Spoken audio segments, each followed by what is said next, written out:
こんにちは。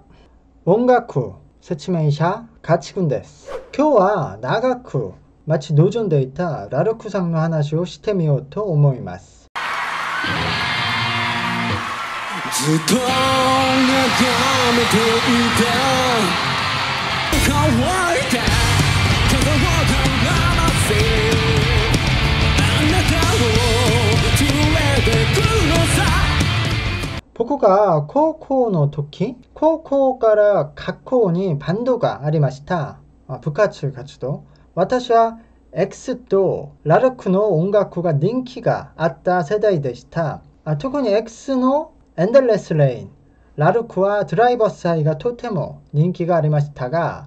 私はラルク派でした。韓国ではドライバーサイ、その次にハニーが人気でしたが、その後2004年ラルクさんのベストアルバムが韓国で発売されてからそのアルバムを買ってすごく聴きました。私が以前映像でラルクさんをビジュアルロックと表現してコメントで指摘されたですが、ビジュアルロックとは X のヒデさんが作ったキャッチフレーズである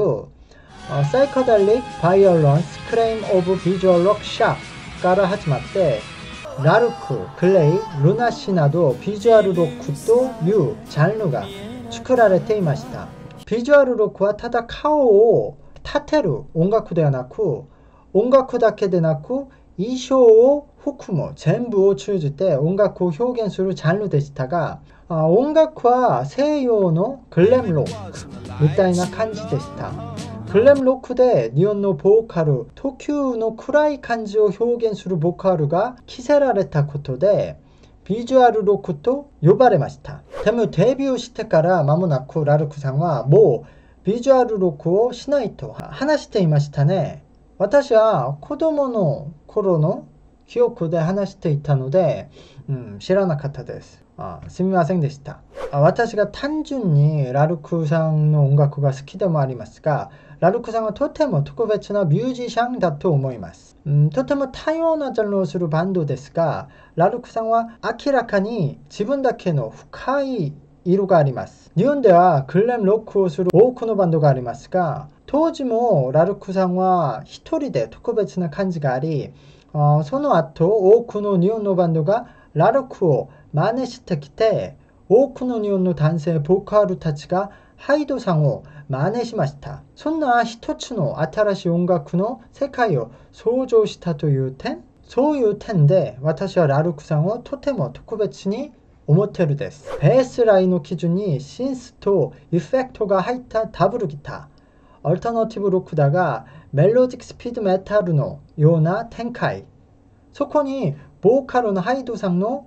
個性あるボーカル、僕にはとても唯一無二の音楽だと感じます。ボーカルハイドさんはライブが良くない日もあるじゃないですか。日本の男性ボーカルがピオンの交えながらも鼻を鳴らさず顎の動きと口腔の響きを通じて高音から薄い美声と鈍い音を同時に出すボーカルが多いです。この方法はフィジカルに頼る方法で、その日の体調によって大きく左右させるスタイルです。なので序盤のハイドさんのライブがその日のコンディションによってすごく違ってたと思います。しかしそうしてこそ今ハイドさんの音色が出るですよ。どんどんライブが良くなってきましたが、多分運動をたくさんしたと思います。この発声を多くの日本の男性ボーカルが真似するですけど、ハイドさんほど消化する方はあまりないと思います。この発声でうまく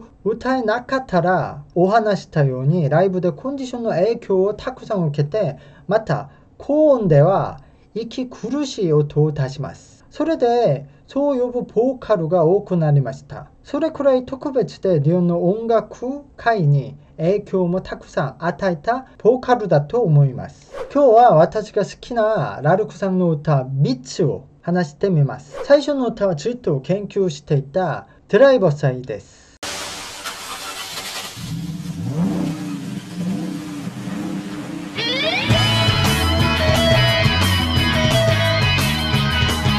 多分この歌がお祭りの時にするのに良い音楽で、GTO アニメで出た歌なので韓国でも有名だったでしょうかな。僕はアニメは見たことないですけど、バンドで歌はしたですけど、ずいぶん前に日本語がわからない状態で歌詞を覚えて歌ったですけど、どれだけ多く歌ったら今も歌詞を覚えています。熱くなった銀のメトリクワどうか線に火をつけてあげる。じゃあ2番目の歌はダイブトゥブルです。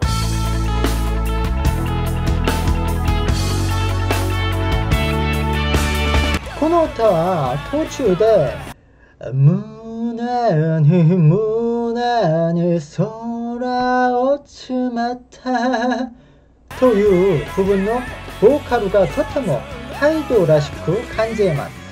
ちょっと男性の女性の方たちが男の真似をするような感じみたいですけど、そのユニークな感じが記憶に残ります。最後の歌はフラワーです。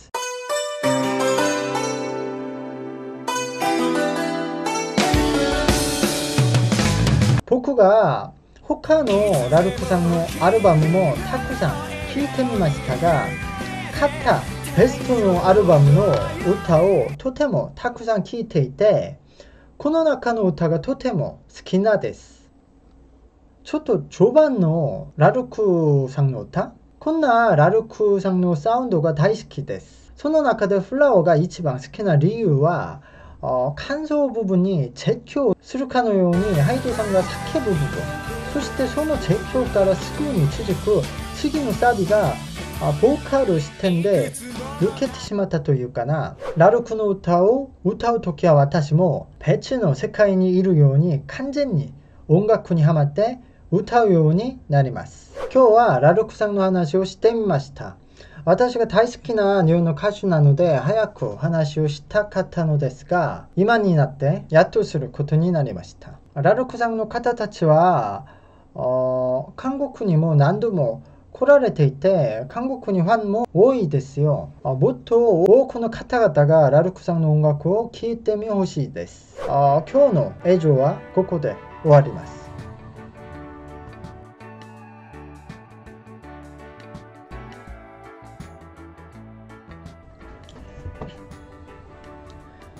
そう気づいていたここの怒りにまだ僕は眠ってる。思い通りにならないシナリオは戸惑いばかりだけど、今日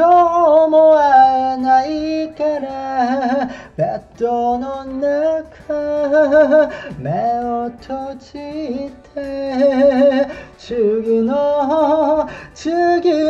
朝までもこの夢の君に見とれてるよ。いつでも君の笑顔に